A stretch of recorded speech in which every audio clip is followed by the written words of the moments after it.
Ni mkoa gani nikiishi Tanzania nitafanikiwa kwa haraka? Ama ni kazi gani nikifanya ninaweza kufanikiwa kwa haraka? Nitafanya kazi gani nikimaliza kusoma?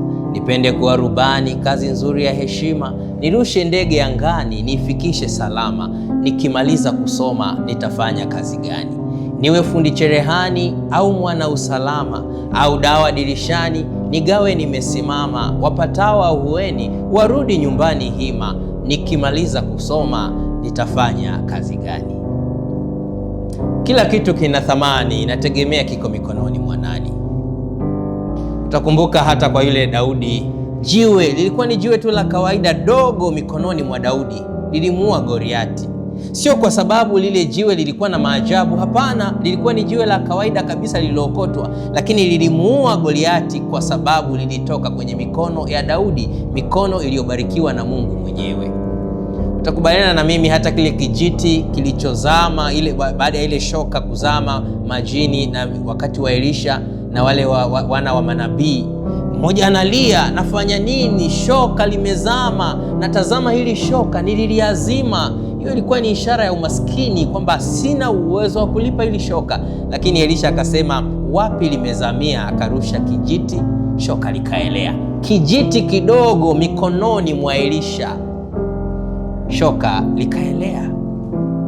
Kila kitu kina thamani, inategemea kiko mikononi mwa nani. Ningekuwa mimi wakati ule, baada ya kuona shoka limeelea, ningemwambia Elisha, sasa Elisha, nimeona umefanya makubwa. Tena nisingemuita Elisha, ningemuita bosi au bwana mkubwa ama tajiri ama mkuu. Sasa nyumba yangu haijakamilika, nipe kijiti nikitupe wapi na mimi ili kamilike? Kwa sababu ilikuwa ni fursa, Sasa ndio unaanza kujiuliza. Wakati fulani nikiwa sekondari, niliwahi kuambiwa kwamba bwana, ukitumia beifa, ukitumia kalamu ya beifa unafaulu mtihani, ukitumia biki unafeli. Sasa mimi nikawa natumia beifa, ndio ile sasa tumejaliwa kuwa mtu wa kwanza darasani, basi nikatumia beifa kila mtihani beifa. Siku moja mimi nikatumia beifa, alafu rafiki yangu mwingine akatumia biki. Cha ajabu kilichotokea, kwenye mtihani akanizidi. Nakumbuka nilikuwa wa pili, yeye akawa wa kwanza. Nikajiuliza sasa, kumbe shida haijawahi kuwa biki, shida kumbe sio beifa, shida ni nani ameshika. Na hata wenzangu kuna wakati wanawaambia, shida sio mkoa gani unaishi, shida unaishi na nani. Uwe Mtwara, uwe Rukwa, uwe Katavi, kama Yesu yupo ukamuita utafanikiwa. Shida sio biashara gani nifanye ili nifanikiwe, shida ninafanya biashara na nani.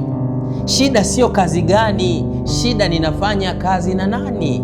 Shida sio kusoma kozi gani, sababu hata we ni shahidi. Kuna watu ambao ulisoma nao ukasema kozi hizo hazina ajira, lakini baadaye ndo wana kazi, wana hela nzuri kuliko hata wewe ambaye ulisoma kozi ambazo ulikuwa unaambiwa zina ajira ukakimbilia.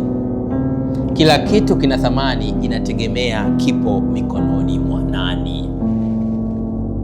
Lakini hata hivyo, wewe ni shahidi. Wakati Musa akiwa anasafiri, ameshika mkononi, alikuwa ameshika tu mkononi fimbo. Mungu anamwambia una nini mkononi? Ile fimbo ndio inatumika kufanya maajabu. Hiyo fimbo ndio inanyoshwa, inagawanya bahari, Israeli wanavuka. Napata tumaini sana nikisoma kitabu cha Kutoka sura ya 33. Kitabu cha Kutoka sura ya 33. Napenda kusoma hili fungu ambalo linamwambia Mungu, Musa anamwambia Mungu, kama hutaenda na sisi, hata sisi hapa hatutatoka. Fungu la 14 kitabu cha Kutoka sura ya 33 akasema, uso wangu utakwenda pamoja nawe, nami nitakupa raha. Naye akamwambia, uso wako usipokwenda pamoja nami, usituchukue kutoka hapa. Bwana, kama Mtwara hapana mafanikio, usinitoe lini. Shida hata kwetu wahubiri, shida sio niandae somo gani ili watu wabarikiwe. Shida katika hilo somo ninaenda na nani? Ndio maana Biblia inatuambia hauwezi ukamhubiri Yesu na ukajihubiri wewe. You cannot be a cinematic. Yani hauwezi wewe ndio uwe center ya hubiri. Lazima center ya hubiri awe Yesu ili hubiri libariki watu. Kwa hiyo shida sio hubiri zuri, shida na hubiri na nani. Ndio maana mwimbaji akasema, Najua watamani kuwavuta watu, hivyo unanipeleka kutangaza neno. Nitangaze neno lake, kwa nini akafa. Twahubiri pamoja Bwana nami. Tunahubiri pamoja, mimi na Yesu tunahubiri pamoja. Musa anasema kama Bwana hutaenda na mimi sitoki. Mwambie Bwana, kama hii safari haupo, usiruhusu niende, siendi. Kila kitu kina thamani, inategemea kiko mikononi mwa nani. Utamkumbuka vizuri Samsoni.